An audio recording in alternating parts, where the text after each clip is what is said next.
আসসালামু আলাইকুম। বর্তমানে চলে 2026 ফুটবল ওয়ার্ল্ড কাপ এবং তারই উন্মাদনা বাংলাদেশের প্রত্যেকটা পাড়া মহল্লায় ছড়াইয়া ছিটিয়া আছে। কিন্তু একটা জিনিস আমার খুব অদ্ভুতভাবে নাড়া দিছে যে গতকালকে আমি ফেসবুক স্ক্রল করতে গিয়া দেখলাম বাইকে শুডাউন করতে গিয়া একজন ব্রাজিলিয়ান সমর্থক বাইক অ্যাক্সিডেন্ট করিয়া জায়গাত মারা গেছেন, মানে স্পট ডেড। আসলে দেখুন, আমরা অনেকেই প্রিয় দল সাপোর্ট করি, প্রিয় দলের সমর্থন যোগাই। তার মানে এই নয় যে আমরা বাইকে শুডাউন করতে হইব এবং বাইকে শুডাউন করতে গিয়া স্পট ডেড হইয়া যে বাই মারা গেছেন তাই লাগে আসলে আমার অত্যন্ত খারাপ লাগে। আমরা প্রত্যেকেই প্রিয় দলরে সাপোর্ট করমু, সমর্থন দিমু, উৎসাহ যোগাইমু, কিন্তু এমন কোনো কাজকর্ম করা যাইতো না যে কাজকর্মের কারণে আমরা নিজেরা রিক্সে পড়ি, আমরা ফ্যামিলি রিক্সের মধ্যে পড়ে।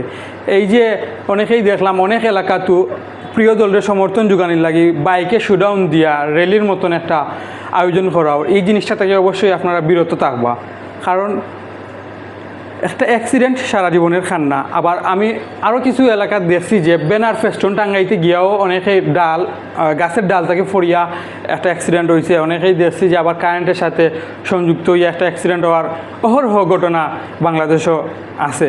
সো প্রত্যেকে সাবধানে থাকবা আর প্রিয় দলরে অবশ্যই সমর্থন দিবা, উৎসাহ দিবা, উদ্দীপনা থাকবো খেলার প্রতি, কিন্তু এমন কোনো কাজকর্ম করা যাইতো না যে কাজকর্মের কারণে আপনার রিক্সও তখন কিংবা আপনার ফ্যামিলি রিক্সের মধ্যে পড়ে। বিশেষ করে এই যে বুলা জেলার যে ব্রাজিলিয়ান সমর্থক একজন বাইক অ্যাক্সিডেন্ট করিয়া মারা গেছেন, আসলে যখনই আমি বিষয়টা দেখছি আমার কাছে অত্যন্ত খারাপ লাগছে।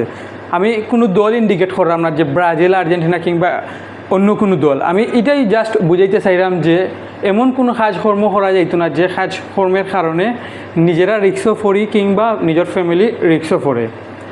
সো সবাই সাবধানে থাকবা, ভালো থাকবা, সুস্থ থাকবা। আসসালামু আলাইকুম।